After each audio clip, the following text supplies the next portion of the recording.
Muy buenos días, tengan todos ustedes.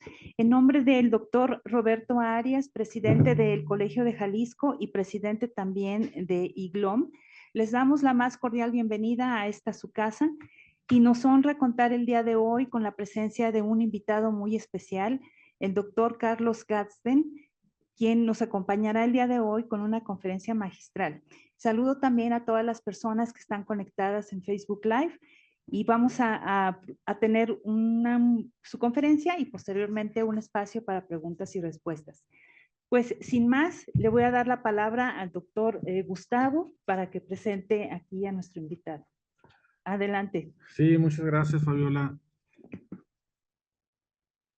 Tenemos el día de hoy un invitado muy especial, a quien estimo y respeto por la trayectoria que tiene y que hace el honor de venir aquí al Colegio de Jalisco a trabajar con nosotros. Tenemos un programa extenso este día y me voy a permitir leer parte de su currículum.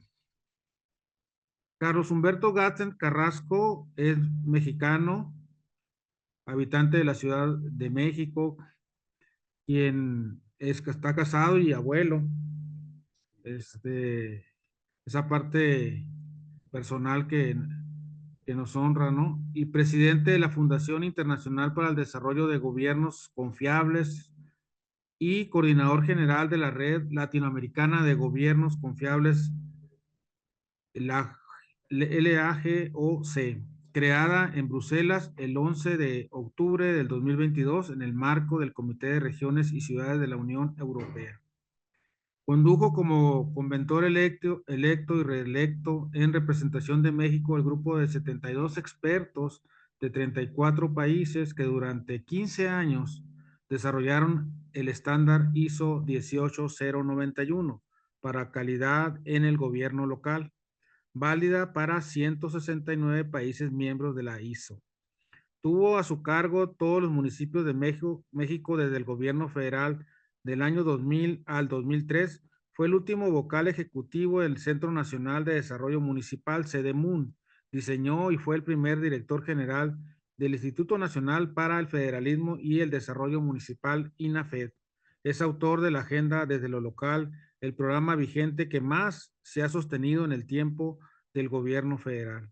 Fue presidente de la Red Interamericana de Alto Nivel para el secretario técnico de la Federación Latinoamericana de Ciudades, Municipios y Asociaciones. Con este cargo logró la firma del Acuerdo de Coordinación de América Latina Cordial por las grandes asociaciones de gobiernos locales. En 1992 a 1997 tuvo a su cargo todos los municipios del gobierno del estado de Guanajuato.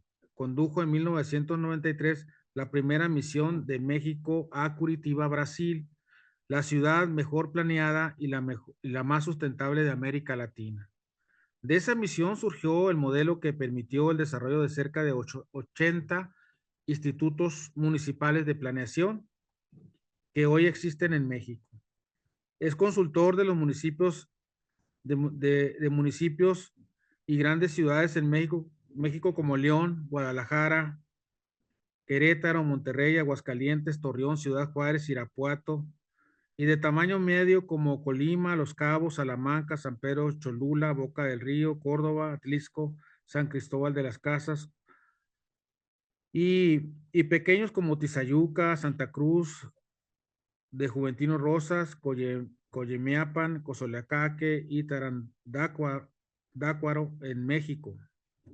Dirigió el Centro de Estudios Municipales Metropolitanos de la Universidad Nacional Autónoma de México, UNAM, y fue rector del Centro Interuniversitario del Conocimiento del Sistema Universitario, del Sistema Universidad del Conocimiento del Gobierno del Estado de Guanajuato.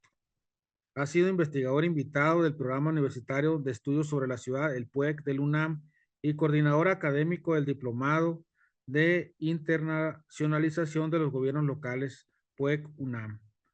Tiene los grados de doctor en Sociología y máster en Sociología del Desarrollo por la Universidad de Essex, Inglaterra, así como el de licenciatura en Filosofía por la UNIVA de Guadalajara. Ha sido conferencista en más de 200 congresos en 32 países.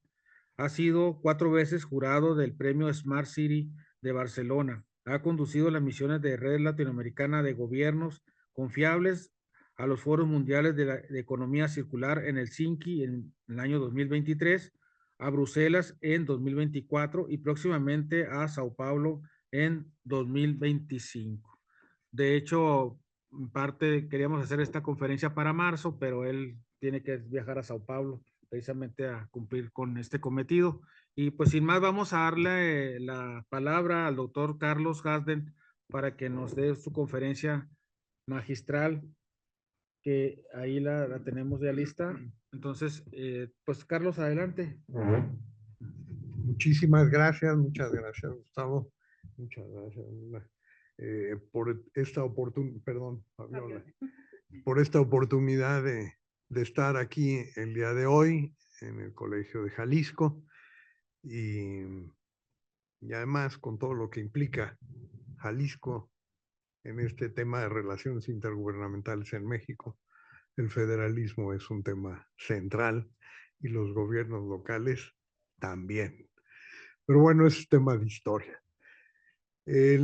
Me pidió en la conversión que tuvimos Gustavo y yo para estar el día de hoy aquí, que trabajara el tema de la encrucijada de los gobiernos locales en materia de ser eficaces y de ser eficientes. Bueno, todo un tema que necesariamente cruza por los escenarios de los últimos premios Nobel de Economía, que tiene que ver con la institucionalización, porque el tema de eficiencia y eficacia no es nada más un tema neoliberal o empresarial, como algunos podrían situarlo, sino que tiene que ver justamente con qué son las organizaciones, cómo cruza esto en términos de institucionalización. Y bueno, voy a pasar mi... ¿Está? ¿Nada más? Ah, magnífico. Déjame nada más. Pueda ver, si no, ¿cómo no? Ya está proyectándose. Perfecto, muy bien. Bien, entrar al tema de eficacia y de eficiencia, bueno, pues necesariamente pasa por el último premio Nobel de Economía del doctor Acemoglu y del doctor Robinson, quienes trabajan el tema de las instituciones como el elemento clave para poder entender por qué fracasan o no los países. Esto tiene que ver con la forma en que las sociedades se organizan y esto nos va a permitir ver si se cumplen o no, no nada más elementos de mercado, sino sobre todo los índices de desarrollo humano. O sea, empezamos a entrar en los temas centrales. El tema tiene que ver en si reunimos condiciones vivibles de bienestar para nuestras poblaciones. Y eso tiene que ver con políticas públicas. Y el tema es si somos eficaces y eficientes en el sostenimiento de políticas públicas. Que esas políticas públicas duren muchos años y que permiten una movilidad social verdadera. Ese es el punto central. No nos perdamos en otras cosas. Porque si no, a mí me ha tocado, me tocó y bueno, ayer que estuvimos conversando, tuvimos oportunidad de revisar un poco la trayectoria. He trabajado con muchos gobiernos en México y fuera de México. Y me tocó empezar a trabajar con gobiernos en 1989 con el municipio de León. Enrique Cabrero le llamó el municipio empresa. Bueno, era el tema de que en aquel tiempo iniciaba la nueva gestión pública en términos teóricos. Pero lo real es que nunca hubo la perspectiva de hacer de un municipio una empresa. Mal hubiéramos intentado eso, nunca. Pero bueno, en esas épocas había que conceptualizarlo de alguna manera y así le pusieron. Así le puso Enrique Cabrero, que tuvo que ver muchísimo en ese ámbito en donde discutimos cómo debía de organizarse una ciudad. Y en aquel tiempo, pues me tocó eh, revisar todas las áreas del municipio y como consultor externo. Yo no pertenecía a la administración municipal, yo era externo. Y eso me dio una oportunidad muy interesante como investigador, el ir recorriendo eh, cada área del gobierno municipal para ir entendiendo con ellos qué hacían, por qué lo hacían, a qué respondía esa unidad. Imaginémonos desde la tesorería municipal hasta el rastro de aves. Yo ni siquiera sabía que había rastros de aves en un municipio. Oye, ¿son importantes los rastros de aves? Por supuesto que son importantes. Si usted no hace bien el proceso de lo que implica un rastro con aves, usted puede envenenar una población entera. O recorrer el archivo histórico municipal y preguntarles, oigan, ¿qué es lo que debería pasar? ¿Qué hacen ustedes? Bueno, aquí tenemos la memoria del municipio. Ah, es la memoria del municipio. ¿Y qué es lo que tendría que pasar? Y me decía don Carlos, el director del archivo en aquel tiempo, pues miren, que no se moje. ¿Cómo que no se moje? Estoy hablando de la ciudad de León, una ciudad que quinto o sexto tamaño en el país, dependiendo de cómo entendamos la población.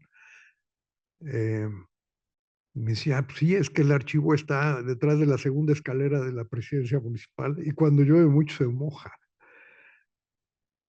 No, pues no se puede mojar. Bueno, ok, yo me encargo de ver con el alcalde que no se moje. ¿Qué más tiene que pasar? Pues que nos visite el alcalde. ¿Cómo? ¿Nunca los ha visitado un alcalde? No, nunca. Dios mío, ¿cómo que nunca? Eso es el nivel de importancia de lo que tiene un archivo, la memoria. A veces la memoria no tiene relevancia en términos de gobierno. Y más cuando hay distintos regímenes y partidos que han pasado en una ciudad. No, pues es muy importante. Es el archivo más importante del estado de Guanajuato, porque León es previo a la ciudad de Guanajuato. ¿Y qué más tiene que pasar? Ya no se le ocurría a don Carlos nada. El señor Navarro era el director de la prepa, le dije, a ver, le dije, necesitamos hacer que la gente venga, que compre el archivo. Hay que venderle esto a la gente. Dice, no, no, no, espéreme, no sé, esto no se puede vender, sí, no estoy hablando de que lo vendamos en pedacitos. No, es que la población lo compre, lo haga suyo, lo entienda, sea importante y valga, porque lo que yo veo es que no vale. No, tenemos que darle valor. Y ese valor implica recobrar raíces y recobrar identidad y recobrar mucho. ¿Quiénes somos? Bueno, pasaron muchísimas cosas, entre ellas 400 alumnos fue la cifra 400 visitantes fue la cifra que le pusimos para medir de alguna manera si estábamos haciendo lo que correspondía. En cuestión de un año se adaptó a algo que fue la cárcel de mujeres en aquel tiempo, en León, a 2 cuadras de la presidencia municipal, un edificio muy bonito que se arregló. Y ahí se fue el archivo y por supuesto fue el alcalde y todo el gabinete y estuvieron en la inauguración. Y luego, ¿cómo le vendemos esto a la población? Bueno, pues para empezar, los 400 que nos pusimos de número fue el número de alumnos que tuvimos para poder actualizar el registro de lo que tenía el archivo. Y 400 alumnos de la preparatoria de León estuvieron trabajando en un año Solo 3 años del archivo. 20 años después no habían terminado el registro. Imagínense lo que es eso en términos de memoria. Oiga, es importante. Claro que es importante. ¿Tiene que ver con eficiencia y con eficacia? Sí. Y bueno, yo quisiera en esta lógica analizar un poco estos términos de eficiencia y eficacia.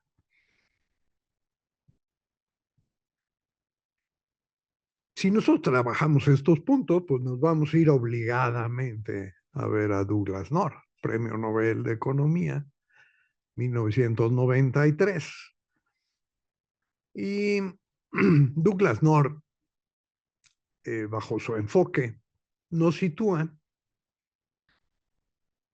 que depende muchísimo de las instituciones, lo que implica el crecimiento económico. Un poco lo que nos está diciendo el más reciente premio Nobel. Pero él habla de un dilema y tiene que ver con la capacidad de una sociedad en cuanto a que establezca instituciones que reduzcan costos de transacción y costos de agencia, o sea, la costa de producir esas transacciones, permitiendo un funcionamiento más eficiente del mercado y del Estado, en particular del mercado político. Y esto tiene que ver con que ese dilema surge cuando, si bien las instituciones son necesarias para reducir la incertidumbre y mejorar la eficiencia económica, también requieren recursos para su mantenimiento y su cumplimiento. Es decir, la gobernanza, un elemento central en esto, es gratuita. Tiene un costo administrativo de supervisión y de cumplimiento. Y bueno, ya entrando al tema de qué significa el dilema de North en términos de eficiencia y eficacia, llegamos a que si un gobierno no es transparente o es corrupto o es ineficiente, va a generar altos costos para los que dependen de ese gobierno. ¿Sí? Pero por otro lado, si nosotros fortalecemos y hacemos complicado el proceso para que no haya corrupción y para que las cosas funcionen, pero es muy alto ese costo, esto puede hacer que desincentive el proceso de la iniciativa de los ciudadanos o de los empresarios o del mercado. Entonces, en términos generales, North va a decir que el éxito económico de una sociedad radica en encontrar un equilibrio óptimo entre el costo de la gobernanza y la eficiencia del sistema institucional. Y bueno, esto ya en términos muy concretos, la eficiencia en el marco de North se refiere a que también las instituciones reducen los costos de transacción y fomentan un entorno propicio para el crecimiento económico. Leo textual como está aquí.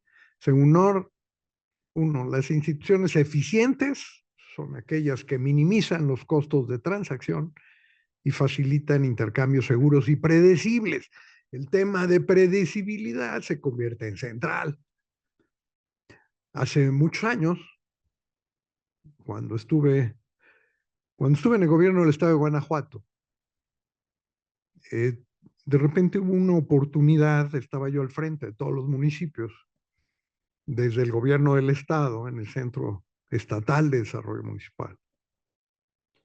Entró el gobernador Fox, veníamos ya trabajando 4 años con el gobernador Carlos Medina Plasencia, con toda una mentalidad, una perspectiva, en donde reducimos costos brutales, así en ese sentido, al reunir a todos los alcaldes una vez al mes, cosa que nunca había pasado en Guanajuato. en una sola mesa redonda, en donde estaba todo el gabinete, con el gobernador siempre presente, y en donde estaban todos los delegados federales. Y además donde cada alcalde iba, cada presidente municipal iba con su equipo de gabinete, 2, 3 personas y 2, 3 personas del ayuntamiento, o sea, regidores, concejales, síndicos. Y teníamos prensa, era abierto. En un solo día, los miércoles 1 de mes, teníamos oportunidad de revisar toda la agenda pública del Estado. El gobernador iniciaba a las 10 en punto para que llegara el alcalde de Atarjea, que era el más lejano, y empezábamos a las 10 y empezaba saludándolos a todos y estaban en una mesa rusa, era un rectángulo, el gabinete estaba a este lado, el gobernador al centro, a mí me tocaba organizar todo ese tema y gracias, muchas gracias. Y en esa lógica, el gobernador empezaba diciendo, muy bien, vamos a empezar con los temas del estado de Guanajuato. Luego vamos a participar con los que ustedes tengan en lo individual. Y empezaba con el agua. Y entonces le decía al director del organismo operador de agua, que estaba ahí sentado, señor director, ¿qué tiene usted para decirle a los presidentes? Y en 2 o 3 minutos escribía lo que tenía como urgencia, como pendiente, como prioridad. Y los alcaldes podrían levantar la mano y decirle, señor presidente, gobernador o señor director, esto. Y seguía todo el gabinete y en cosa de 2 horas pasamos por todas las políticas públicas del estado de Guanajuato. Todas. Por supuesto, había intercambio. Después de eso, había que comer con ellos y me encargaba de organizar mesas donde los alcaldes fueran cambiando con diferentes secretarios cada vez, porque eso era cada mes. Y era importante que se conocieran, que se vieran a los ojos, que se entendieran. Y después teníamos otro asunto que era algo que le llamamos el tianguis de secretarios, perdón por el nombre, pero eso es lo que se nos ocurrió, porque eso parecía. Para los que no son de México, tianguis es el mercado, ¿sí? El tianguis de secretarios es que cada secretario en otra área de ese magnífico edificio construido por Abraham Sabludowski hace muchos años, en donde está el centro de convenciones del estado de Guanajuato, en la ciudad de Guanajuato, en Marfil.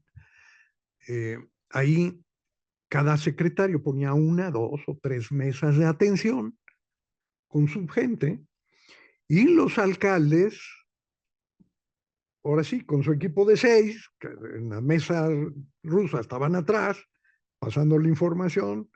Ahora les decía, ahora te vas allá, tú te vas acá, y yo me encargo de esto.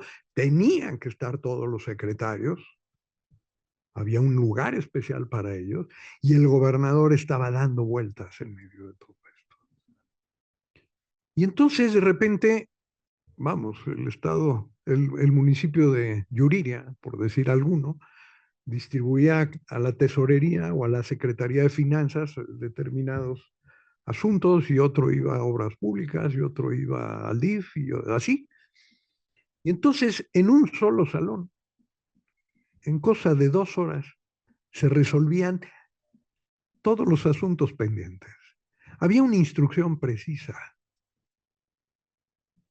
Ningún secretario puede hacer esperar a un alcalde, porque los secretarios del Estado eran designados por el gobernador, pero los alcaldes representaban población y territorio. Eso es un asunto de dignidad y de valor. Y por eso la concepción de eficacia y de eficiencia la articulábamos bajo esa lógica. Era 1992. No teníamos computadoras como estas, ni por supuesto sistemas de seguimiento como los que podría haber hoy. Pero el sistema se retroalimentaba solito. Pasaba un mes, el siguiente primer miércoles de mes volvíamos a reunirnos todos y tuvimos un porcentaje de asistencia en 54 sesiones mensuales que hubo. Fox después quitó eso. Pero en ese periodo, en 54 sesiones teníamos un 99% de asistencia de todos los servidores públicos de primer nivel, a nivel de alcaldes y a nivel de miembros del gabinete. Y del gobernador, 100%. Nunca dejó de asistir el gobernador. Y por supuesto yo tampoco. En la siguiente sesión, a las 10 de la mañana, volvíamos a empezar, volvíamos a darle la bienvenida, el gobernador los recibía a todos y les decía, vamos a empezar de nuevo, señor del agua, y no se había levantado el director del organismo operador de agua del estado de Guanajuato cuando ya había 5 alcaldes con la mano levantada diciéndole, señor gobernador, el señor dijo que iba a ir y no fue, iba a estar y no estuvo, iba a decir y no dijo. Y el gobernador le decía, pues señor secretario, usted o director, ¿qué tiene usted que decirle? Y ahí trastabillando, el director del organismo operador de agua tenía que resolver con plena transparencia y eficiencia el asunto que le preguntaban los alcaldes. Y los asuntos que se acordaban ahí se tenían que firmar en las mesas. Ese es el antecedente de los famosos miércoles ciudadanos que después hubo en todo el país. No se hicieron con la población, se hicieron entre el gobierno de un estado, todo su gabinete y los municipios. Esto no ha vuelto a ocurrir en México. Desgraciadamente no lo pudimos llevar a instancias de ley. Cuando se creó en la Ciudad de México el esquema de alcaldías, Alejandro Encina, siendo jefe de gobierno de la Ciudad de México, decía que el único antecedente previo a esto era ese de Guanajuato. Tuve la oportunidad de llevar a Gustavo Martínez Cabañas, supongo que sabrán quién es, y mostrarle ya muy grande él, y decirle, mire, esto es un coplade, un coplade estatal, operando de alguna forma lo que usted soñó. Eso tiene que ver con eficiencia y tiene que ver con eficacia. Vuelvo a regresar a esto. La eficiencia en el marco de no se refiere a que también las instituciones reducen los costos de transacción y fomentan un entorno propicio para el crecimiento económico. Según OR, instituciones eficientes son aquellas que minimizan los costos de transacción y facilitan intercambios seguros y predecibles. La eficiencia institucional no siempre está garantizada porque las reglas pueden persistir debido a intereses creados, incluso si son ineficientes. En economías exitosas, las instituciones evolucionan para ser más eficientes con el tiempo, adaptándose a nuevas condiciones económicas y políticas. Esto es eficiencia, ¿sí? Tiene que ver con predictibilidad. Me tocó, ahora sí que medir todos los municipios del estado de Guanajuato. Por primera vez en un estado, medimos la gobernanza y la relación entre el estado y los municipios y su desempeño en términos de resultados, de impacto. Y quiero decirles que eso nos permitió entender, cuando llegó Vicente Fox, lo primero que me pidió que continuara como al frente de todos los municipios. y me pidió ver la manera de reducir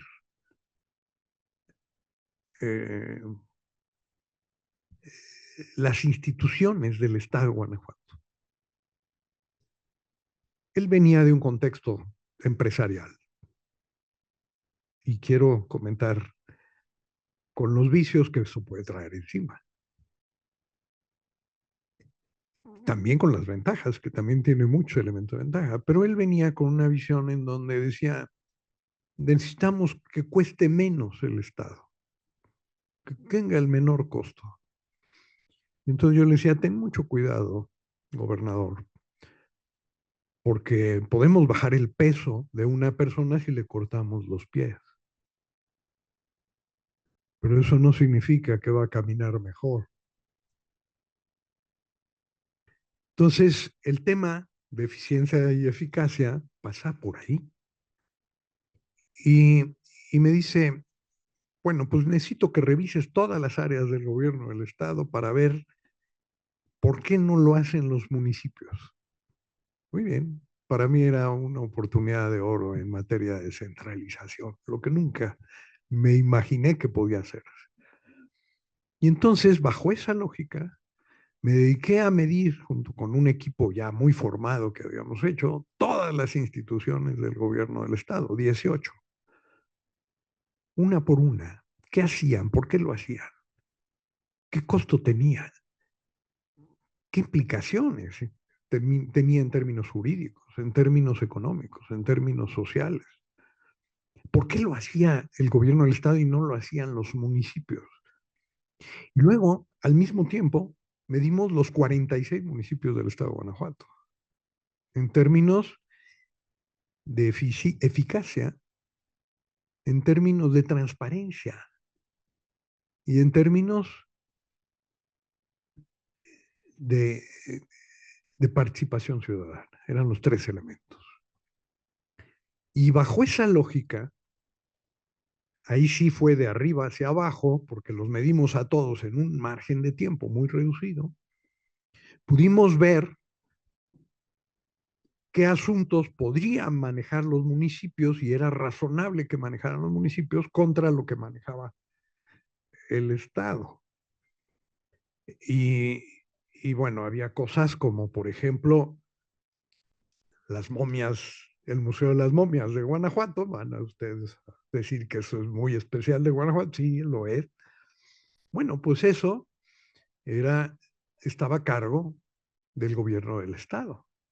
Cuando por ley, pues por muy museo que fuera, por muy momias que fueran, pues era un asunto de un panteón y le correspondía necesariamente al municipio de la ciudad de Guanajuato. Y bueno, ¿por qué lo manejaba el gobierno del Estado? Porque con eso se alimentaba en términos de recursos el DIF estatal. Y el gobierno municipal le urgía que le pasaran el museo por la cantidad de recursos que eso implicaba. Pero en esta transacción, imagínense tener esa oportunidad una vez en la vida. Y esa transacción, decirle al gobierno del municipio de Guanajuato, muy bien, te toca, pero no tienes los suficientes elementos de transparencia para ver qué va a pasar con esos recursos. Y si no los hay, no hay museo. Y si no hay condiciones en términos de eficacia para que esos recursos se empleen correctamente, no hay museo. Era el caso del Museo de las Momias de Guanajuato, uno de los 27 elementos que encontramos para hacer de manera inmediata en ese año de 1995. Pero en la revisión de estas 18 áreas estatales encontramos 104 asuntos que se organizaron para ser descentralizados del Estado de Guanajuato a los municipios. Una de ellas, fundamental, importantísima, fue tránsito del Estado. Imagínense el dilema. Habíamos estado en Curitiba Ahí surgió el primer Instituto Municipal de Planeación que hubo en México, que fue el Instituto Municipal de Planeación de León. Después, un año después, sería el de Juárez. Y después, cerca de 80 implanes que se han hecho en el país. Yo considero que los implanes son una de las eh, innovaciones más importantes en los últimos 30 años que ha habido en México. ¿Por qué? Porque le dieron largo plazo a los municipios. Y el largo plazo es un elemento de eficacia y de eficiencia. Sin largo plazo, no hay manera de hacer obra pública de fondo. Y no hay manera de darle seguimiento al diseño institucional que se requiere para ser productivos en términos de derechos y de política pública. Y la estructura institucional en México no permite que eso suceda. Tiene perversidades institucionales. Entonces, en esa lógica, cuando fuimos por primera vez a Curitiba con el municipio de León y vimos Curitiba, y vimos 53 metros de área verde por habitante, y vimos 90% o más de reuso, de reciclamiento y de tratamiento a los desechos totales del municipio de Curitiba. Y cuando vimos en las minas abandonadas el Palacio de la Música o la Universidad Libre del Medio Ambiente, y sobre todo cuando vimos el Metrobús de Curitiba, un Metrobús que fue la primera vez que se hizo un esquema así en Brasil, cuando la fiebre de construir estadios, el alcalde Lerner, un urbanista, entendió que lo que había era que modificar y mejorar la movilidad antes que construir un estadio de fútbol. Y entonces rediseñaron la ciudad, una ciudad que tenía más de 300 años, en 5 ejes. Los dos de abajo se juntaban en uno y terminaban en el norte de la ciudad como uno solo, pero había otro que era transversal en este sentido. Y 2 cuadras a la derecha y 2 cuadras a la izquierda eran áreas de alta densidad económica. Porque el propósito del Metrobús es que la gente se bajara a una estación después y viera ofertas de trabajo, cuestiones de venta de cosas, que la gente no fuera de un lado al otro de la ciudad. Para eso había otros mecanismos. Lo importante era cómo el área económica cobraba sentido visual y de acceso para los que iban en el Metrobús. Pero eso requería que lo vieran. No era un metro abajo del agua, abajo de la tierra. Y la vía donde el Metrobús circula hasta la fecha son vías de baja velocidad, porque por ahí también van bicicletas y transeúntes. Y 2 cuadras a la derecha y 2 cuadras a la izquierda están las vías rápidas. Y ahí sí, esas áreas pueden circular de otra forma. Y todo el sistema de movilidad es circular alrededor de estos ejes. Hoy las ciclovías parten de las estaciones del Metrobús donde tú puedes tomar una bicicleta y circular en toda la ciudad. Una ciudad altísimamente eficiente en materia de movilidad. Bueno, eso que vimos, nos reunimos al final con el alcalde y nos dijo, miren, todo esto se debe al IPUC, el Instituto de Investigación y Planeación de Curitiba. El director de Desarrollo Urbano de León regresó al IPUC, se estuvo 3 meses, entendió cómo funcionaba, regresó a León y ahí le pusimos un ingrediente que no tenía el IPUC, a lo mejor porque no lo necesitaba. Pero una de las cosas que definimos en el desarrollo de esta institución fue, debe tener un altísimo componente ciudadano. El cuerpo de gobierno de los Implanes no puede tener menos del 51% de los votos en manos de la ciudadanía. Y el 49% que lo tenga el gobierno municipal, pero que lo tenga en términos de poder proporcionarle dirección, que entienda el gobierno también su lógica dentro de la planeación de una ciudad, que no va a inventar la ciudad, que ya existe desde antes, el nuevo gobierno que llegue, y que al mismo tiempo le pueda destinar recursos, porque es una institución de gobierno. Más bien, es una institución de gobernanza. Bueno, eso que vimos, desde la perspectiva del gobierno del estado de Guanajuato, era, pues para que funcione un metrobús como este en León, que fue el primer lugar donde hubo metrobús en México. Después vino el de la Ciudad de México y también el de Guadalajara y otros que ha habido. Pero el primero fue el León. Pero el tema era, teníamos que pasarle la competencia de tránsito a León porque no la tenía. Pero ¿cómo es que no la tenía tránsito? No. Pónganse ustedes en el dilema de trasladar una competencia institucional de tránsito a un municipio sin descentralizar corrupción. ¿Cómo le hace? Pues ese fue el reto, el dilema que tuve que enfrentar. Y estudiar con mucho cuidado cómo hacer para que León pudiera tener la descentralización de tránsito y fuera suya, sin perder la coordinación con el Estado. Y además que eso fuera la parte integrante del Metrobús y que eso permitiera que la ciudad regulara taxis, todo lo que eso implica, toda la movilidad, todas las licencias de todo tipo para la conducción de vehículos, las paradas y todo lo que eso implica en términos económicos y sociales. Es como la oportunidad de rediseñar las cosas, pero antes tuvimos que medir al municipio de León para ver si podía con eso, porque descentralizar sin asegurar condiciones de fortalecimiento de las instituciones es una irresponsabilidad.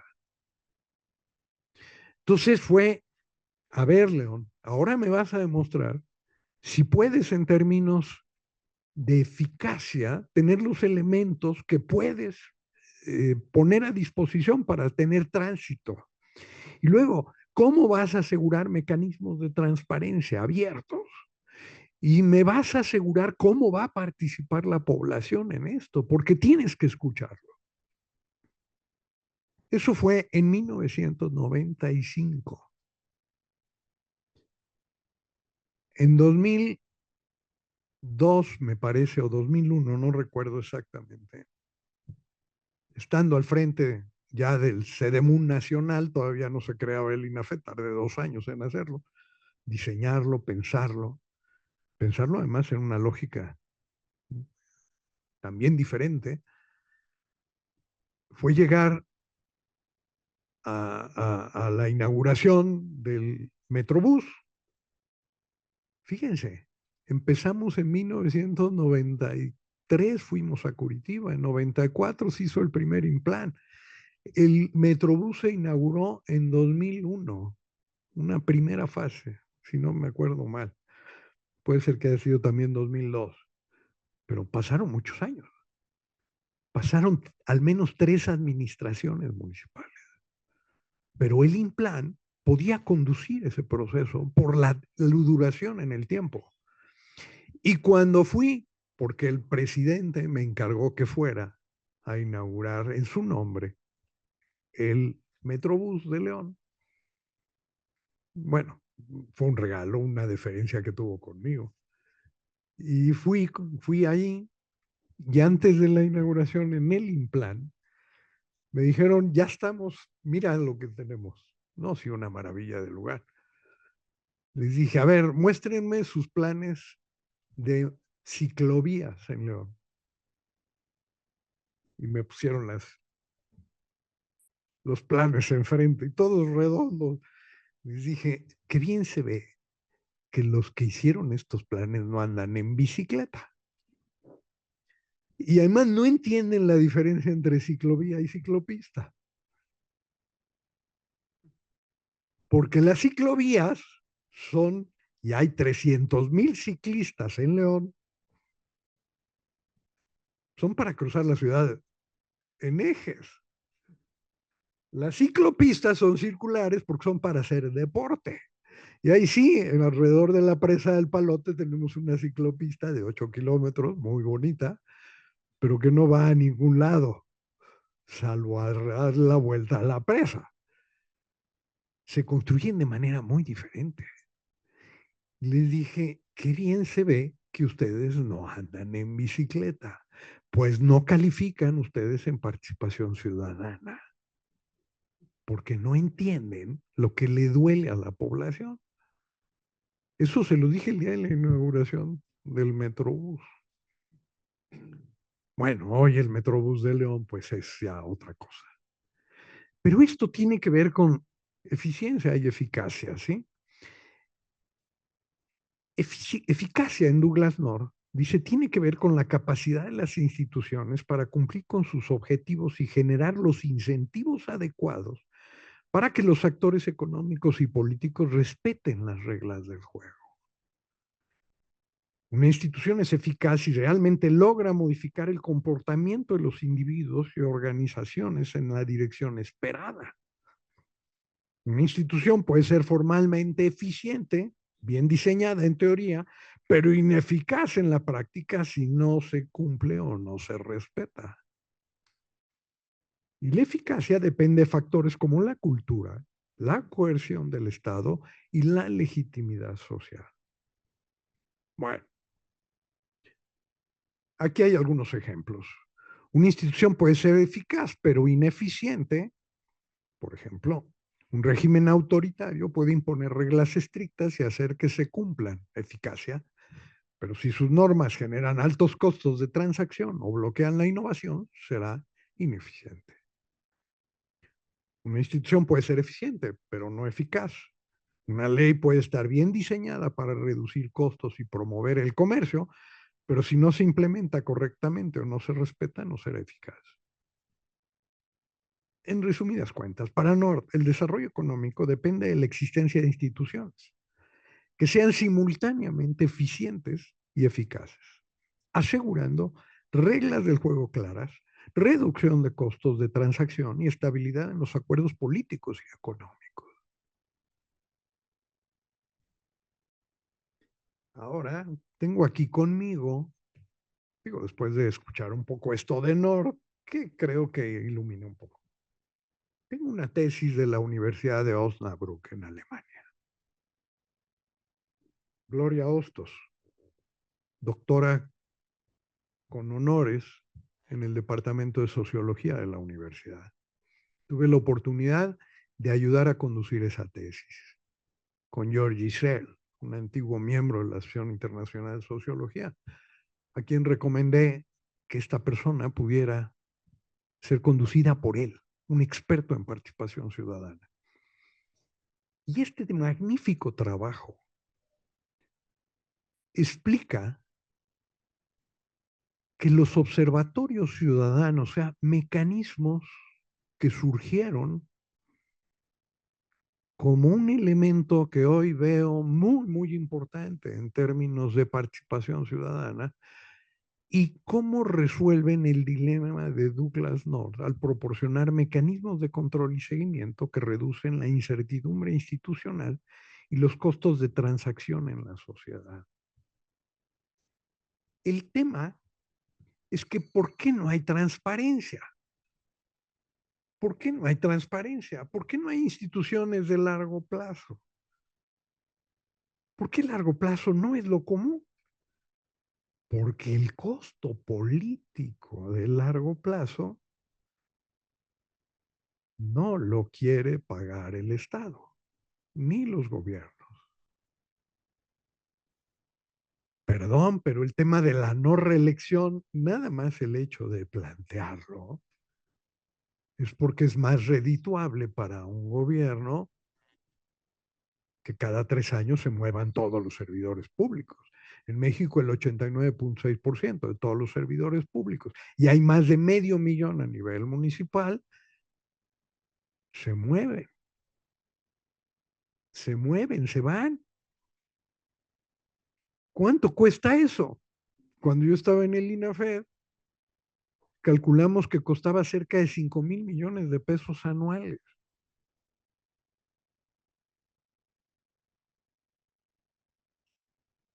Oiga, pero es que eso es carísimo, le cuesta muchísimo a los ciudadanos que alguien llegue y aprenda, haciendo las cosas mal, echando a perder la obra pública, que no haya continuidad de lo que se hace.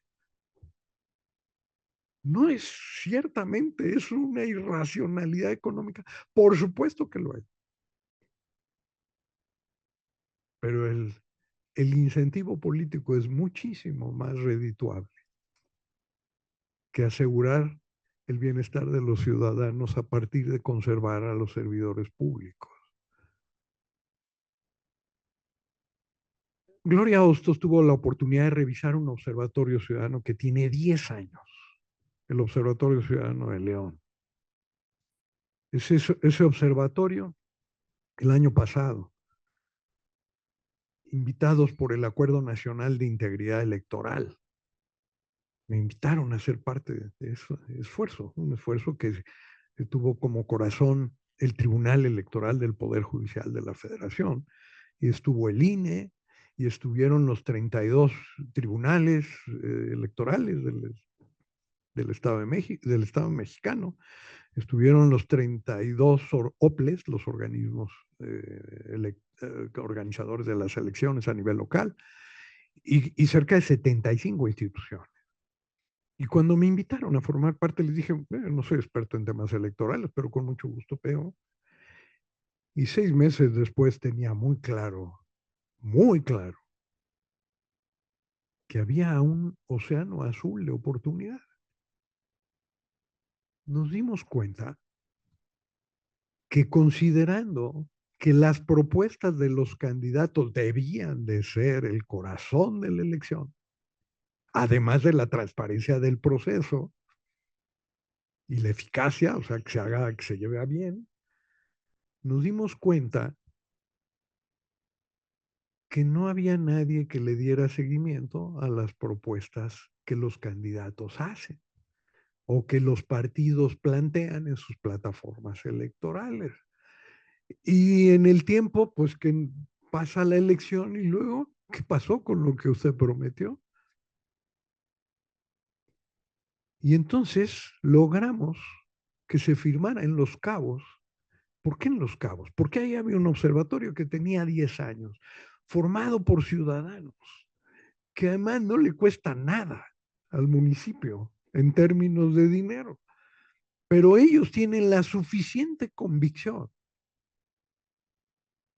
y madurez en el tiempo para haber levantado durante 10 años un informe de más de 500 páginas cada año, utilizando una estándar internacional, la ISO 18091, una norma que me tocó empujar a nivel mundial, para revisar si el gobierno pasaba, en términos muy sencillos, porque no se trata de números complicados, sí los hay, pero para efectos con la ciudadanía hay que llamarle rojo, amarillo y verde, no llamarle índices de no sé qué, ¿sí?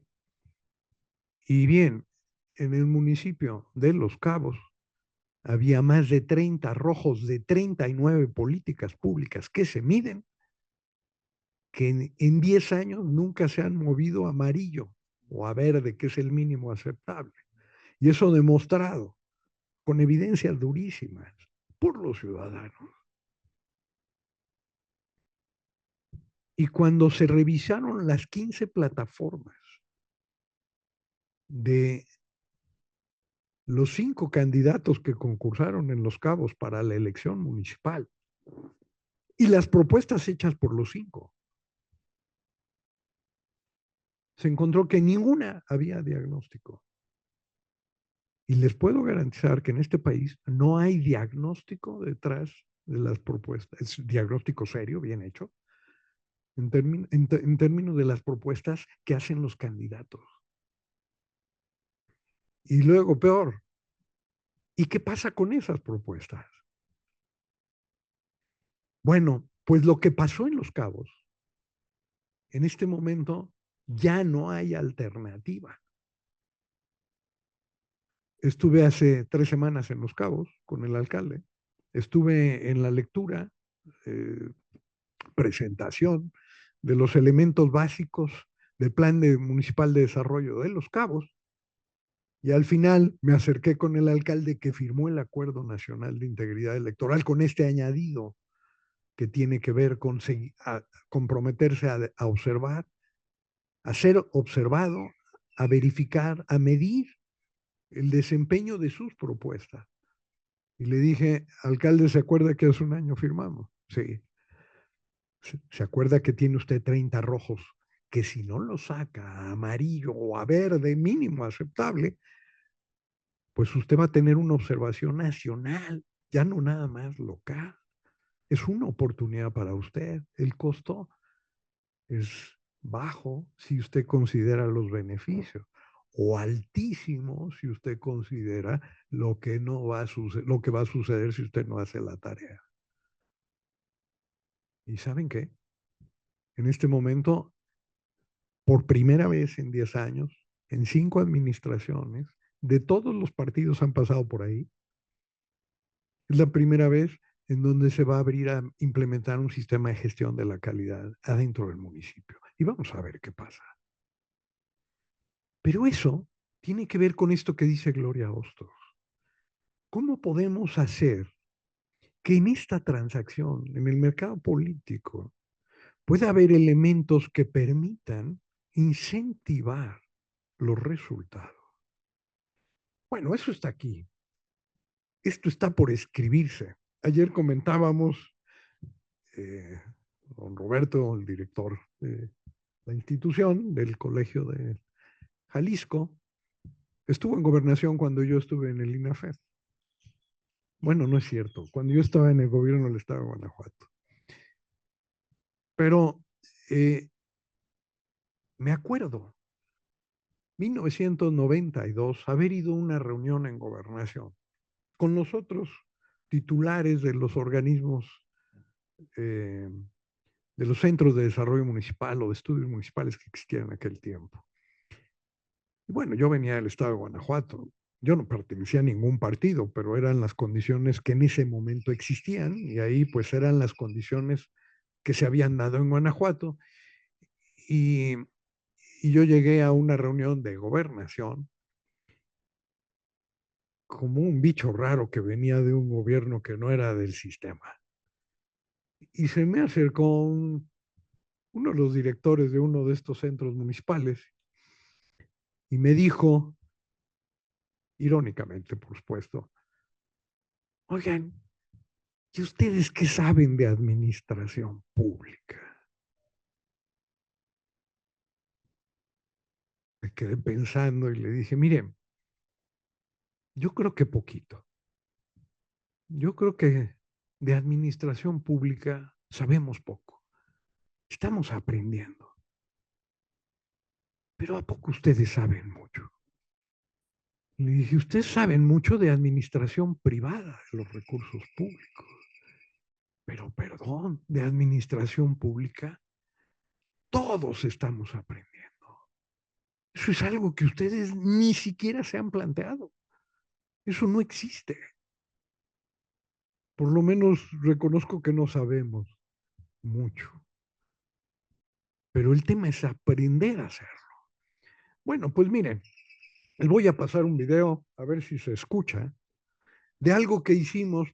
Este video no lo hice yo, lo hicieron en Colombia. Ahí hicimos 21 observatorios ciudadanos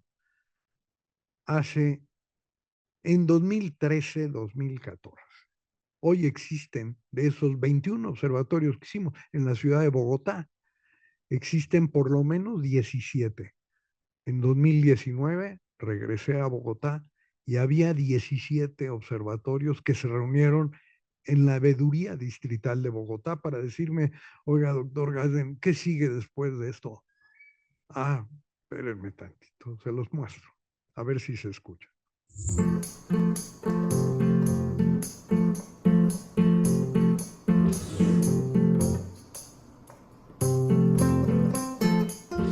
¿Cuántas veces criticamos la movilidad, la salud o la educación en Bogotá sin mencionar otros sectores? Ahora le pregunto a usted. ¿A mí? Sí, a usted. ¿Ha pensado alguna vez que puede hacer algo por Bogotá? Yo no trabajo con el gobierno, soy una ciudadana. Precisamente, el papel de la ciudadanía es el de cuidar y valorar lo público. ¿Y cómo se hace? Le voy a presentar el ISO 18091. La primera norma de calidad para gobiernos confiables que trabaja con 39 indicadores relacionados con temas indispensables para cualquier persona. Por ejemplo, separación, reutilización y reciclaje de residuos sólidos urbanos. Atención de niñas y niños. Ampliación, mejoramiento y conservación de la infraestructura vial. Garantía de acceso a la información pública. ¿Quiere saber cómo está su localidad en estos y otros temas que mejoran su calidad de vida? Sí, sería bueno saber qué acciones ejecuta la administración y en qué se invierte el dinero de mis impuestos. Para ello, puede pertenecer a un observatorio ciudadano y hacer un acompañamiento al gobierno local en el tema de mayor interés para usted, bien sea económico, de gobierno, social o ambiental. ¿Qué es un observatorio ciudadano? Es un espacio de participación y articulación donde confluyen los ciudadanos con el fin de entender, diagnosticar y evaluar las acciones del gobierno en la localidad. ¿Y cómo lo hacen? El ISO 18091 cuenta con un sistema de diagnóstico compuesto por 39 indicadores. Estos indicadores permiten a las personas que conforman los observatorios ciudadanos hacer un seguimiento a la gestión administrativa local y dar señales de alerta cuando un proceso está fallando. ¿Qué señales? Le pongo un ejemplo relacionado con las basuras. La administración local entrega evidencias que demuestran que cumple con la recolección de residuos sólidos y su disposición final. Sin embargo, un ciudadano podría evidenciar la existencia de basuras en el río. Puede que no sea competencia del gobierno local solucionar este problema, pero sí es de su incumbencia gestionar acciones ante la institución competente del nivel distrital. ¿Cuál es mi rol como ciudadana en este proceso? El Observatorio Ciudadano Local presenta un informe con las señales de alerta que son los colores del semáforo. Cuando un proceso tiene resultados de calidad mínimos aceptables en la localidad, la ciudadanía lo pinta de verde, que significa que va bien y lo puede mejorar. Si la ciudadanía lo tiñe de amarillo, quiere decir que las prácticas locales están por debajo de lo aceptable y es necesario que el gobierno local haga ajustes. Si la alerta es roja, hay que prestarle atención de urgencia, pues se trata de prácticas no aceptables en la localidad. De esta manera, el gobierno local hace una rendición permanente de cuentas y la ciudadanía hace un seguimiento en tiempo real a la gestión de la administración local. Los observatorios ciudadanos pueden evitar que se malgasten los dineros públicos por mala ejecución o se desvíe su destino. Vale la pena cuidar lo público. Participa en el Observatorio Ciudadano de tu localidad. Actívate por Bogotá.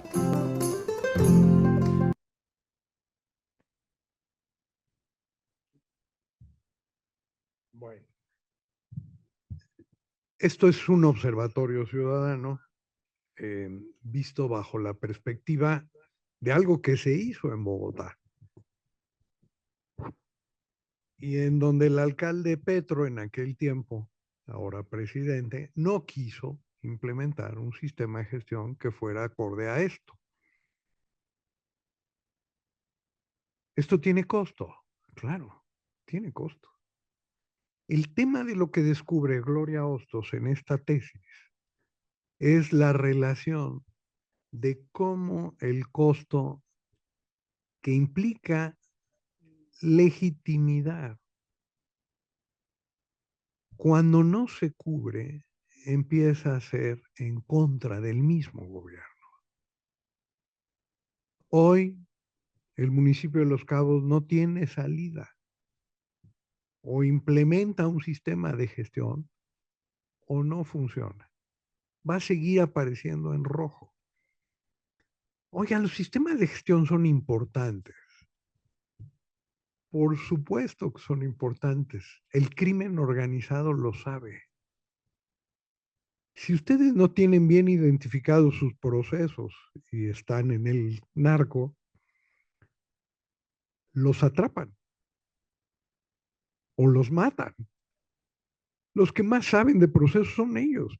Perdón por el ejemplo, es muy malo. Pero si el gobierno no está en esa lógica, no entiende nada. Y quiero decirles, y ya con esto hay mucho más de por qué la hizo y todo lo que está aquí.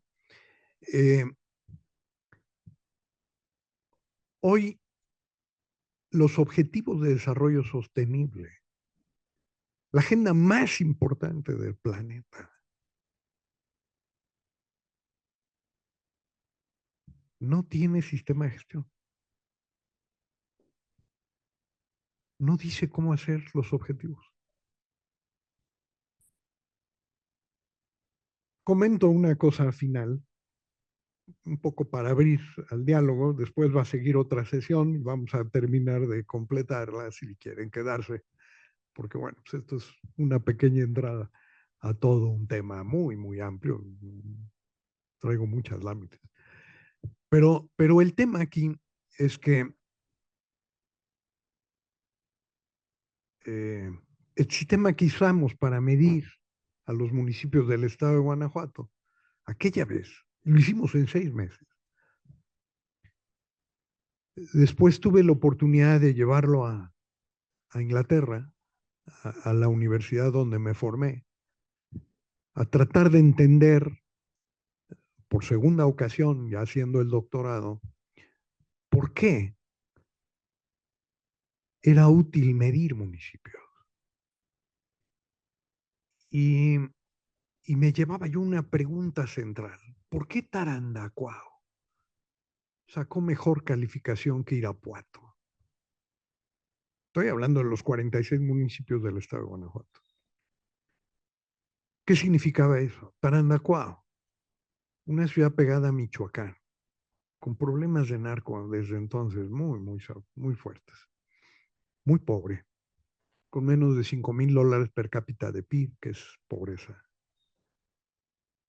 con una población muy rural, es decir, no hay centros urbanos grandes. También sin cambio político en 70 años. ¿Por qué había sacado mejor calificación en términos de gobernanza en el índice que creamos que Irapuato? Una ciudad que había tenido cambio político, una ciudad media grande, ¿sí? Y una ciudad que por supuesto no está en los índices per cápita abajo de $5,000, ¿sí? Y aquí no era nada más el tema de escribirlo, que eso lo hicimos muchas veces, sino explicarlo. Esa es la tarea que implica la academia. Y entonces me llevé el tema como tema central en mi doctorado. Y a tratar de entender por qué Tarandacuao había sacado mejor calificación que Irapuato. Me pasé revisando y volviendo a aprender estadística, revisé regresiones otra vez y una y otra vez. Y tenía un asesor, profesor Taneman, un experto en esto. Y finalmente fuimos aprendiendo algunas cosas, porque teníamos una muestra muy clara, todos los municipios del estado de Guanajuato. Y encontramos, por un lado, que lo que se llamaba marginación, que es incorrecto, pero que son condiciones de pobreza, pesan, pero no pesan más de un 22%, por lo menos en esa muestra. Eso significa que hay un 78% de elementos que no tienen nada que ver con la pobreza. Y también encontramos que el cambio político pesaba, pero no más de un 10%. y que la ruralidad era absolutamente insignificante, que hay ciudades grandes muy mal administradas, muy mal gobernadas, y ciudades pequeñas muy bien administradas. Bueno, eso es lo que no. Después tuve la oportunidad, cuando hicimos la primera medición del pilotaje de lo que fue la agenda desde lo local, que hoy es el instrumento que usa el INAFED, hoy todavía, la guía para el desempeño municipal, es el instrumento que hoy la presidenta ha instruido que todos los municipios del país utilicen. Cuando se hizo el primer pilotaje lo hicieron en el estado de Nuevo León. Y la Universidad Autónoma de Nuevo León nos ayudó con 42 investigadores de 22 escuelas y facultades diferentes. Nunca habían trabajado juntos. Era transversal el tema. Y los ingenieros, pues, saber obra pública, y los contadores, saber transparencia, y así. Y lo probamos voluntariamente, no volví a hacer una cosa de arriba hacia abajo otra vez. Eso fue un buen aprendizaje. Ahora lo hicimos de abajo hacia arriba. Tuve que buscar a un gobernador que tuviera alcaldes que llevaban 2 años, cuando menos, o sea, ya con cierta experiencia. Que además me abriera su gabinete para ver y entender si ellos podían empujar a nivel de Nuevo León un esquema de ese tipo que incentivara el desarrollo de las localidades. Y que además pudiéramos trabajar con una universidad como la Universidad Autónoma de Nuevo León, la tercera institución del país en dimensión después de aquí de Guadalajara y de la UNAM. Entonces, pues me reunió todos los alcaldes, me reuní con el gabinete, les presenté lo que íbamos a hacer.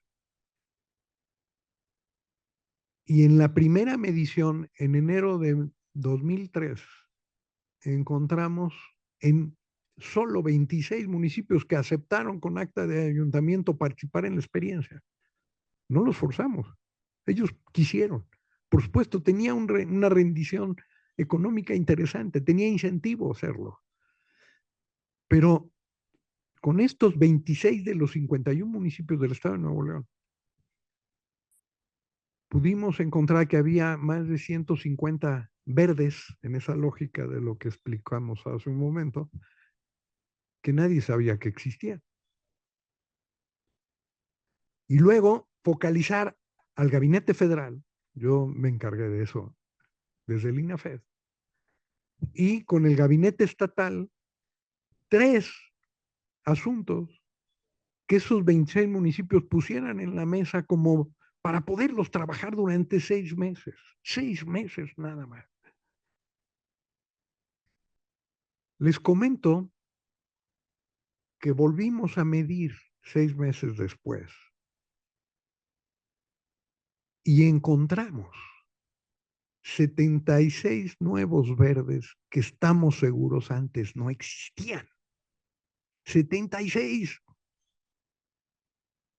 O sea, más de la mitad de los que encontramos de antes, que ahí estaban, que nadie ve. Ahora los teníamos identificados. Eso significa, si consideráramos los 51 municipios del estado de Nuevo León, significa que aumentamos en 4 puntos porcentuales el desarrollo de todo el estado en 6 meses.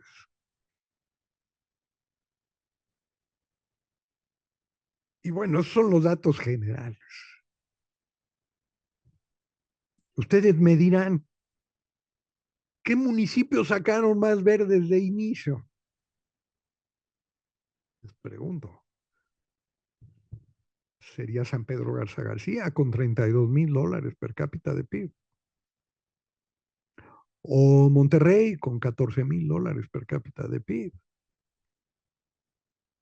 Pues quiero decirles que el municipio que tuvo más alto porcentaje de verdes fue Iturbide. No es cierto, no es cierto.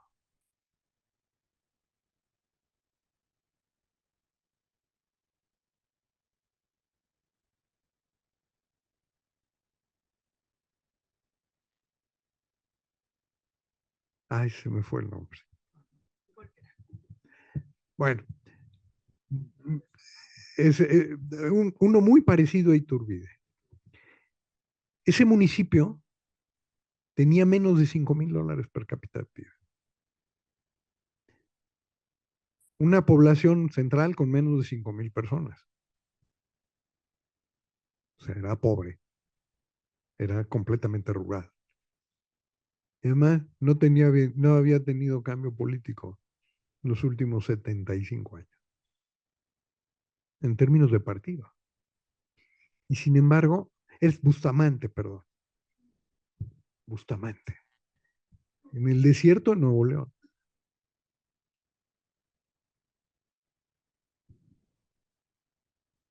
Y bueno, a la segunda medición en agosto del 2003, lo sorprendente para mí fue encontrarme al municipio de Iturbide, que había sacado el lugar 25 de los 26 municipios, pasar del lugar 25 al 18 en 6 meses. Eso es un salto cuántico en materia de desarrollo. Existen saltos cuánticos. Yo vi uno. También un municipio pobre, rural, sin cambio político. ¿Se puede hacer eso? Claro que se puede hacer eso. Y lo hicimos en 6 meses. Y cuando me acerqué yo al municipio, porque uno de esos municipios, Anáhuac, justo el que mencionaba, resulta que a la hora que definió sus prioridades para trabajar con el gobierno federal y con el gobierno estatal y él mismo, le dije, oiga, ¿por qué escogió usted turismo? Porque llegué yo, cuando me dijeron es que el municipio de Anáhuac va a trabajar turismo. Y le fui a preguntar a la Secretaría de Turismo Federal, oye, al negro Elizondo, que era el secretario en aquel tiempo, le dije, oye, el municipio de Anáhuac, en Nuevo León, quiere trabajar el tema de turismo. ¿Qué tienes para ayudarle? No, yo tengo para Cancún, ¿sí? Para Los Cabos, Fonatur, pueblos mágicos, pero para Anáhuac, perdón, está espantoso, así me dijo. Llegué con el Estado de Nuevo León, con el secretario de Turismo del Estado. Oiga, ¿qué tienes para Anáhuac? No, no tengo nada. Está en medio del desierto. Está espantoso. Pues fui a hablar con el alcalde de Anáhuac y le dije, oiga, alcalde, ¿por qué quiere usted el tema de turismo? Hacer preguntas es muy interesante. Hay que saberlas hacer en el momento adecuado. Le dije, ¿por qué quiere usted turismo? Dice, mire, aquí en mi municipio está la frontera de Colombia. Pasan 50,000 personas todos los días. Yo necesito que se queden 5 horas. No necesito más. Con eso resuelvo todo. Y le decía, es asombrosamente lógico. Claro, usted necesita turismo. Oiga, un museo de las tepocatas y las lagartijas, sí, eso. Que se queden a comer aquí. Que lo que sea, las botas. Entonces les decía yo a los secretarios, decía, ustedes están perdidos de lo que se requiere lugar por lugar. Y en ese esquema aprendimos que hay 4 cosas que son críticas en términos de eficacia y eficiencia en un gobierno local. En todo esto que está hablando los premios Nobel que hemos mencionado, La primera es el liderazgo de la más alta autoridad. Esa es primera y sin lugar a dudas, lo he encontrado cientos de veces. En segundo lugar, tiene que haber una cooperación entre los tres niveles de gobierno. O sea,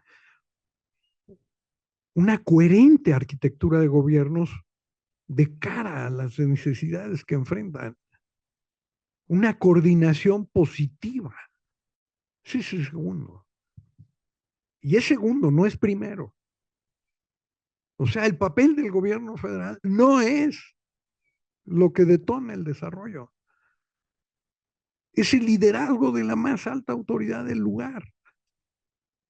Segundo es el otro. Eso ayuda. Eso está trastocado en México. Hoy el 80% de todos los recursos que se debían de invertir en un municipio los decide el gobierno federal y los mueve el gobierno federal a otros fines, en su mayoría. Es el más alto grado de corrupción que hoy existe en términos de desvío de recursos, porque no se dedican a los dolores de esa comunidad. El tercero es la participación ciudadana. Es la que hace que los costos se eleven de no mejorarse las cosas, pero eso requiere una ciudad organizada.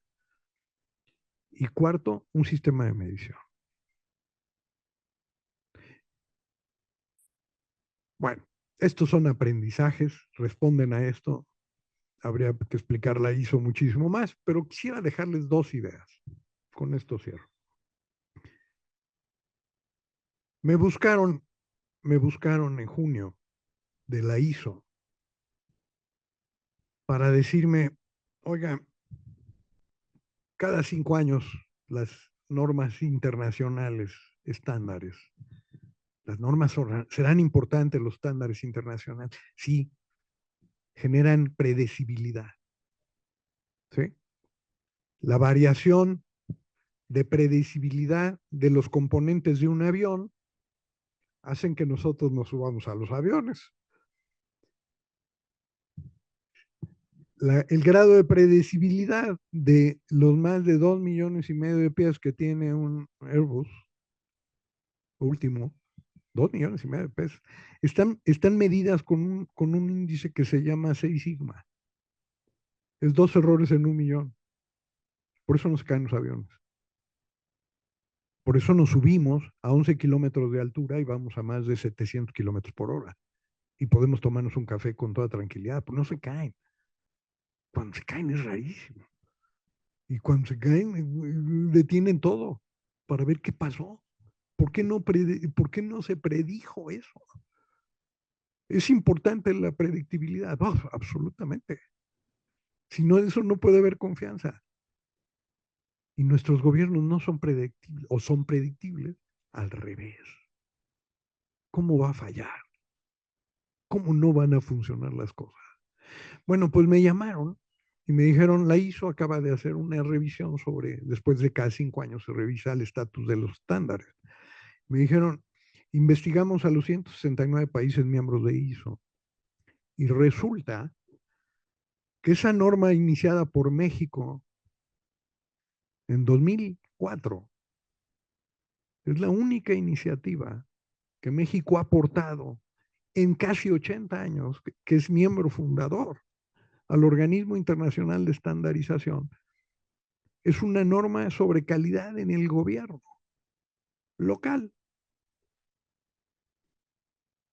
que conduje 15 años, con 72 expertos de 34 países. Me dice, resulta que acabamos de hacer el diagnóstico del estatus de este estándar y hay 57 países que la han adoptado como norma nacional.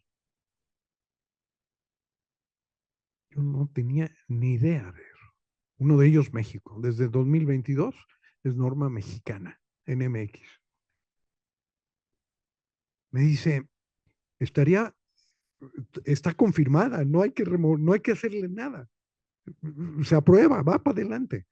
Pero hay 14 países que quieren mejorar algunas cosas. ¿Usted estaría dispuesto a conducir ese grupo? Le dije sí, pero con condiciones. me dijo, ¿y tiene usted idea de por dónde debería de ir eso? Sí, por supuesto, le dije. Es la oportunidad. Los objetivos de desarrollo sostenible van a fracasar, ya fracasaron. Y por errores de diseño. Y no entendemos el costo de esto en términos de eficacia y eficiencia. Los objetivos de desarrollo sostenible no tienen sistema de gestión. El Pacto de París no lo firmaron los gobiernos locales, nadie los obliga.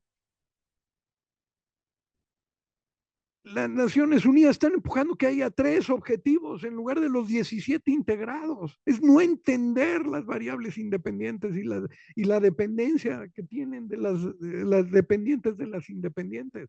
O sea, el tema de iluminación en las calles con relación a la seguridad, o el tema de género con relación a seguridad, por decir una tontería. Eso es entender científicamente cómo se opera un gobierno. Por supuesto que eso tenía que ser la participación de los ciudadanos en esto.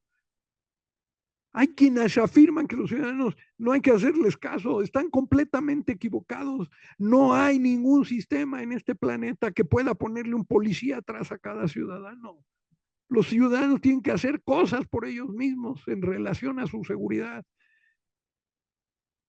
Y en muchas cosas, no pueden tirar los desechos, ellos tienen que cuidar ese tema.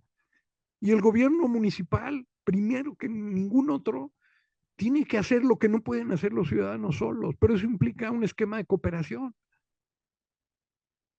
Le dije, y nunca vuelvo a hacer una norma sobre calidad en gobierno local.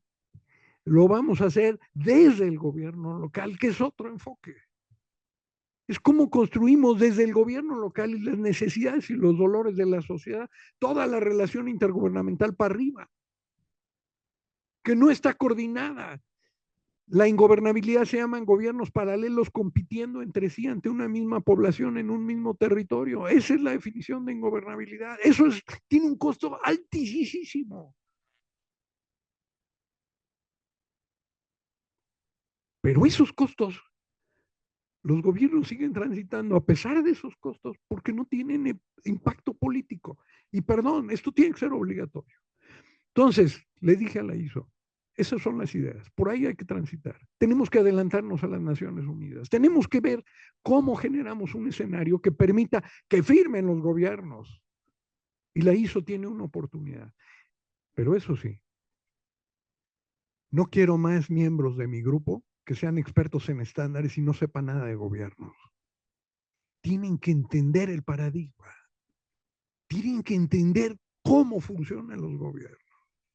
Y tienen que entender lo que es una política pública. Y esto no lo entienden los que hacen estándares.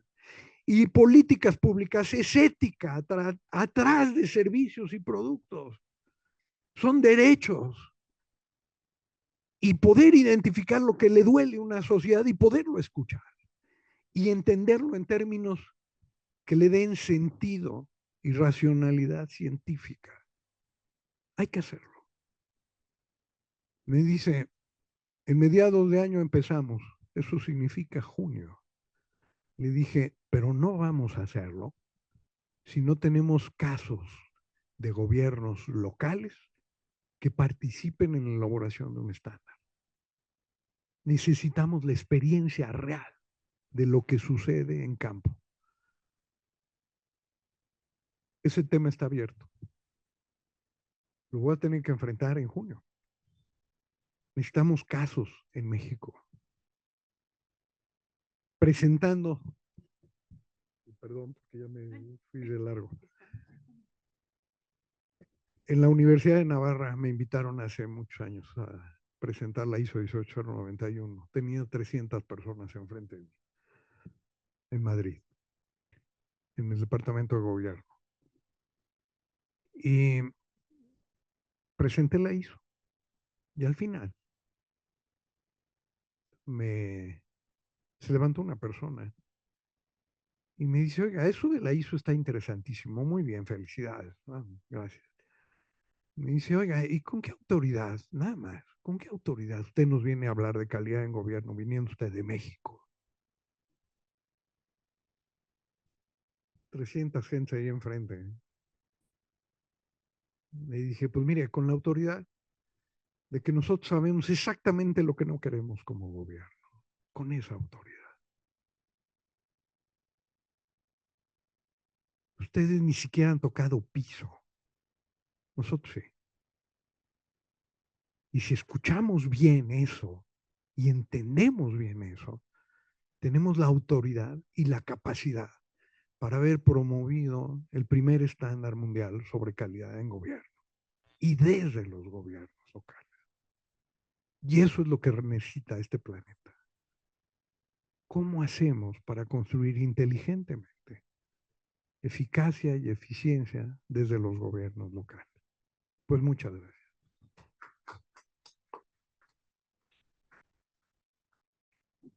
Muchas gracias, doctor, por su brillante exposición, que por cierto para todos estará disponible en Facebook del Colegio de Jalisco. Entonces creo que es un evento y una cátedra que podemos consultar y recomendar a nuestras redes académicas. Estamos ya sobre el tiempo. Doctor, ¿quiere escuchar un par de comentarios del público? Adelante, si hay algún comentario, por favor. Adelante. El micrófono. Sí. Hay que prenderlo y...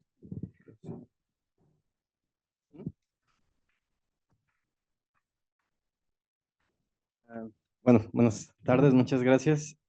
Bueno, me surgieron varias ideas y cosas mientras comentaba. Soy total partidario de que tiene que ser desde lo local, ¿no? Y se tiene que generar capacidad en las personas, si no, no tiene sentido. Y bueno, le dimos un poquito de lo del ISO y lo de la confianza y los ciudadanos. A mí me gusta trabajar mucho con el tema de los jóvenes, ¿no? De hecho, mi tesis es de cómo la participación de los jóvenes en el gobierno, en la administración local, en mi caso de estudios Zapopan, puede contribuir a esta nueva gobernanza pública, ¿no? En el sentido de más horizontal, más redes y eso.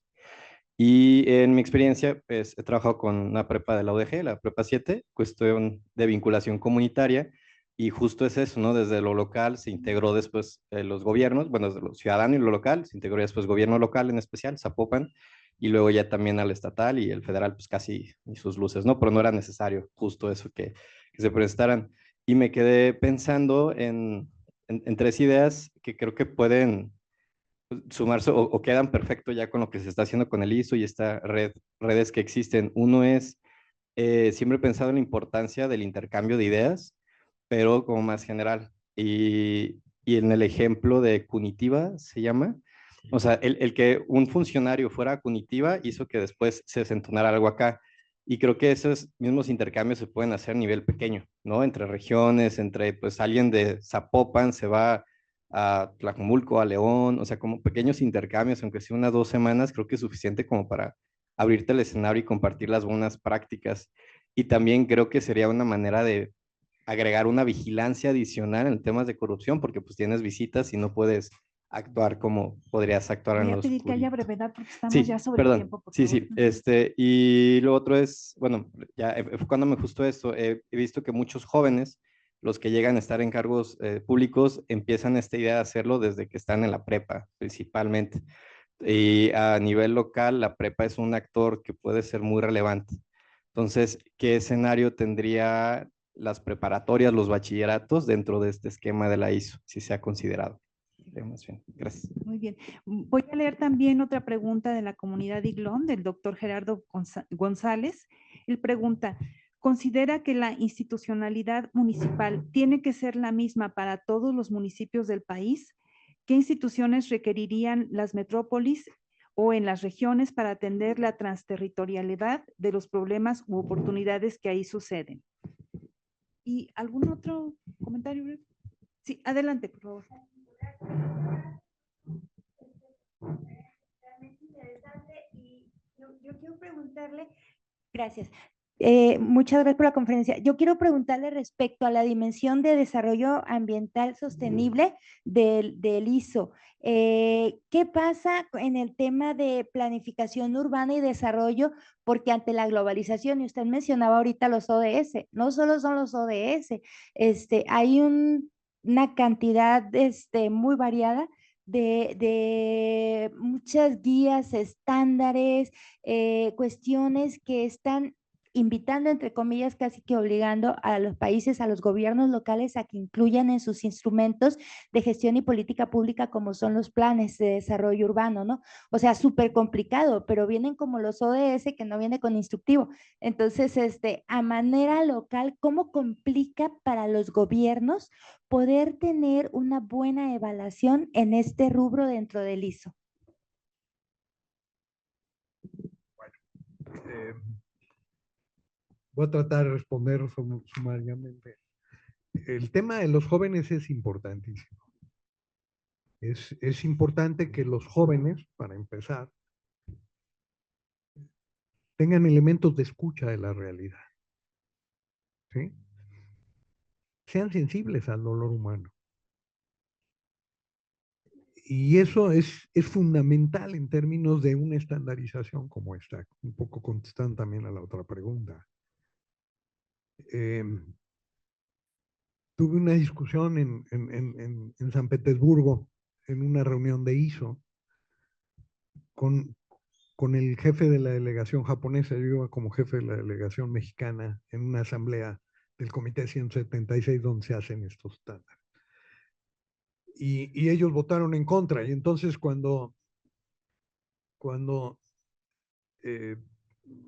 fui como jefe de la delegación para poderme reunir antes que empezaran las sesiones con los jefes de delegación de otros países. Y ahí me acerqué al delegado de Japón que había votado en contra, porque era muy importante escuchar qué pasaba con ellos. Y entonces me dijo, es que ustedes están imponiendo una norma específica, la ISO 18091 sobre calidad en el gobierno local, sobre otra que es genérica, como es la 9001. Esta manda sobre la otra. La ISO 18091 manda, dice cómo se debe de aplicar la 9001 en un gobierno local, no al revés. ¿Sí? Es un error enorme hacerlo así. Entonces me decía, ¿por qué están ustedes haciendo eso? Está mal. Entonces le dije, mire, el tema que usted quiera, dígame uno. Agua. Dígame, ¿qué es calidad en producto? Pues calidad de producto en agua es que sea inodora, incolora, insípida, no más de 7 partículas por 1 millón de materia orgánica contaminante, no puede tener mercurio. Ok. ¿Qué es calidad de servicio? Pues que le llegue cuando menos al 95% de la población esa calidad de producto y que además no se use tubería de plomo, aunque le llamamos plomería, y de asbesto, ¿verdad? Antes se usaba asbesto, pues eso no se puede ya, no sé, sabemos que es peor. Ok. Le dije, oiga, ¿de verdad que no se le puede morir nadie de sed en su municipio? No. Ay, ¿cómo le llama eso? ¿Calidad de producto? ¿Calidad de servicio? Le dije, bueno, no es examen. Le dije, se llama calidad de política pública. Es que no se le puede morir nadie de sed, que no se le puede morir nadie de hambre, que una niña de 6 años pueda llegar caminando a su escuela sin que la acosen, que un anciano pueda cobrar su pensión y que la tenga, que pueda moverse en un medio público. Eso es calidad de política pública. Y no existe en la 9001 calidad de política pública. Esa palabra no existe. Por eso la ISO 18091 tiene que mandar solo en la 9001 cuando se aplique en un gobierno local. Porque si usted no habla de políticas públicas no va a entender nada. Es ética atrás de servicios y productos. Eso lo tienen que aprender los jóvenes. Y implica entender ética. Es un asunto de pasión. Voy a hablar de eso al rato. Pero eso es un asunto de ir más allá de la transparencia y la eficiencia. Tiene que ver con la pasión con la que se hacen las cosas. ¿Y por qué se hacen? Y yo creo que los jóvenes son los elementos centrales en materia de pasión. Es el recurso más importante que existe en una sociedad joven. Los jóvenes. ¿Sí? Sin eso no podemos construir la sostenibilidad. ¿Sí? Y hoy los jóvenes necesitan escuchar eso, entenderlo. Y luego necesitan poder codificar lo que tienen de tal manera que cobre sentido. que eso es otro de los temas. No cobra sentido. Son buenísimos manejando algoritmos. Sí, y trabajan tecnología como nadie. Pero tiene que hacerle sentido porque cualquier elemento que implique mejora implica costo. Y es un costo que tiene que absorber cada ciudadano. Y esa dimensión de ciudadanía necesita hacer cosas para que eso cambie. Es decir, requiere esfuerzo. Y los jóvenes son esforzados si lo entienden. Eso implica entender el sentido de las cosas, el sentido de una sociedad. Por eso es importante que participen. La pregunta de que hacía Gerardo, muchos saludos Gerardo, encantado de escucharte. Hace muchos años hemos hecho cosas antes. ¿Se puede equiparar a todos los municipios bajo la misma lógica en esto? No. A ver, hay dos niveles. Esa es una discusión también añeja, muy vieja. Los gobiernos son diferentes, los territorios son muy distintos entre sí, pero los principios son estándares. Es como el cuerpo humano. O sea, nosotros no podemos, porque somos mexicanos o en Egipto, tomar agua que tenga 14 partículas por 1.000.000 de materia orgánica contaminante. Perdón, el cuerpo humano es estándar. ¿Sí? O sea, no puede haber más de 7 partículas por 1.000.000 de materia fecal en el agua. No puede haberla. Eso es un estándar. ¿Sí? Oye, si me la tomo de una manera o me la tomo de otra, eso es distinto. ¿Con qué tipo de envase? No importa. ¿Sí? Se adapta. La ISO 18091 tiene 2 niveles de medición. Uno son los 39 indicadores de política pública. De hecho, tiene el mapa más extenso de políticas públicas hasta donde conocemos. 39 indicadores de política pública son muchísimos. Vamos, el BID en su sistema de indicadores no tiene más de 18. Bogotá, como vamos, que es el que hemos visto con más indicadores de política pública, tiene 26. El IMCO tiene 10. La ISO tiene 39. Perdón, eso es un mapa de política pública integral. Entonces, ese mapa se tiene que considerar. Y también superar una discusión muy vieja, en donde cayó el INAFED posteriormente en falta. Empezó a decir que tenía que medirse lo que debía de estar en un municipio. Y cuando decimos lo que debe de estar, nos remite a ley. Hubo un subsecretario en Gobernación que me dijo, oye,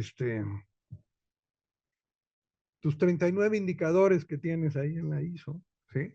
No son de acuerdo a las competencias municipales que tiene el 115 constitucional.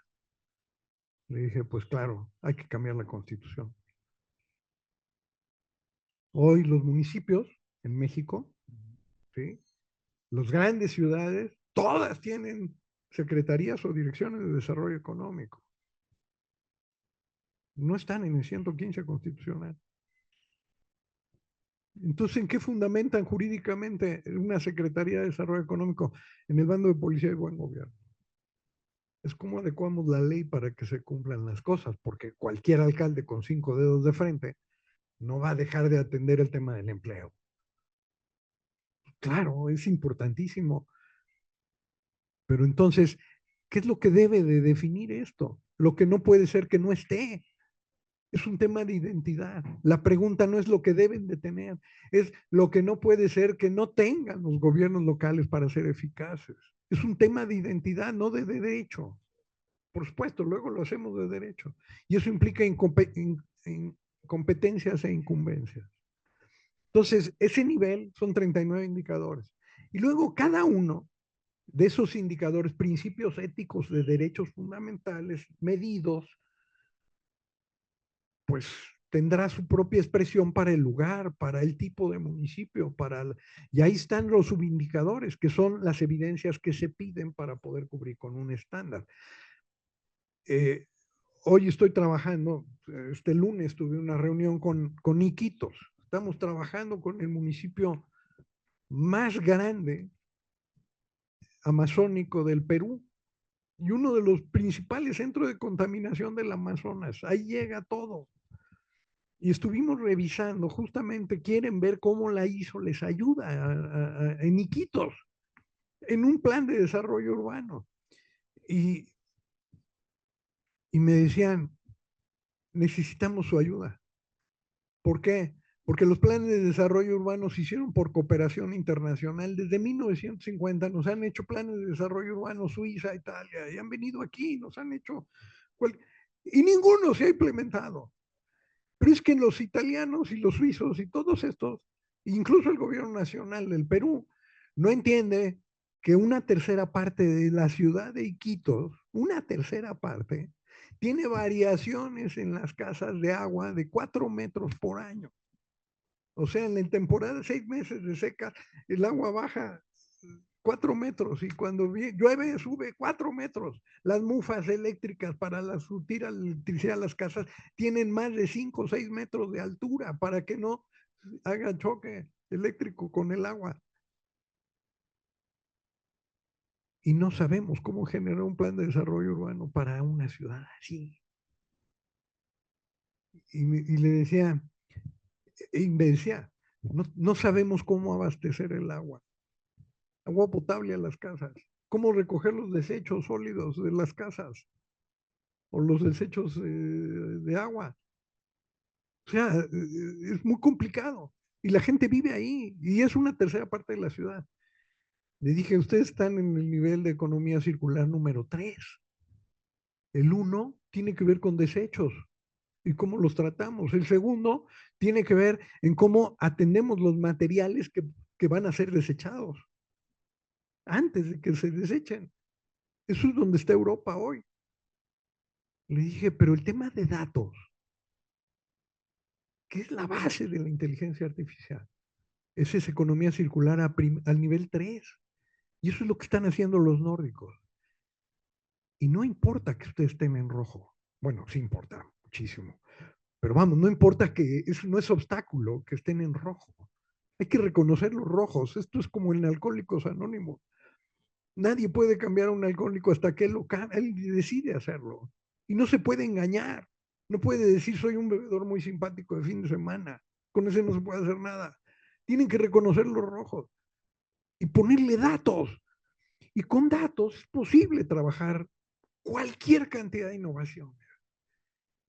He estado en Helsinki varias veces trabajando el tema de economía circular con la ISO 18091.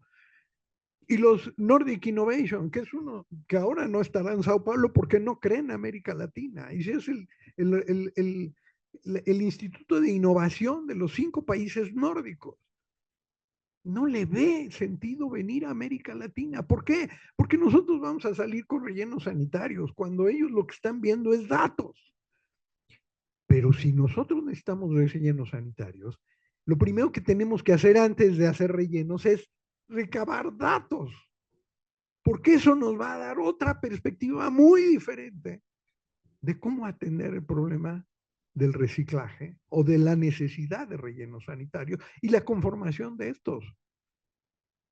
Pero eso requiere datos. Ayer que venía para acá, manejando, estuve en una conversación con Helsinki y me decían, oye, los programas nuevos de cooperación, ¿cómo son? Me dice, si un gobierno en América Latina, le preguntaba específicamente de Iquitos, puede invertir porque van a aplicar la ISO 18091. Aplicar una ISO en su completo para una ciudad de este tamaño vale 2,5 millones de pesos, es decir, 136,000 euros aproximadamente. No es nada para un gobierno, realmente. Aunque es mucho si lo vemos desde otra perspectiva, pero es tiempo de gente trabajando. Entonces, le digo, 136,000 euros sería elemento suficiente de inversión en términos. Sí, me dice, es suficiente. Y necesitamos otra ciudad que se hermane uno a uno en los países nórdicos con esa misma cantidad. Y digo, no, hombre, esa cantidad la superan. Cuando menos podemos reunir 500,000 de euros por ciudad, en Iquitos, seguro. Me dice, pues podemos, a partir de eso, entran los programas de cooperación europeos nórdicos y los mismos que tiene la ciudad europea, que está obligada a destinar un 1% de su presupuesto a cooperación internacional. Oye, entonces podríamos tener el millón que va a poner Iquitos más el millón que va a poner la cooperación, ¿sí? Perdón, el medio millón y el medio millón. Sí, eso nos hace 1 millón de euros. Eso nos sirve para hacer un programa de desarrollo urbano perfectamente bien armado con la sociedad. Y las instituciones que se requieren para ello tienen que ser instituciones de muy bajo costo. Es la ciudadanía participando de manera organizada y que vea resultados. ¿Se puede? Sí se puede.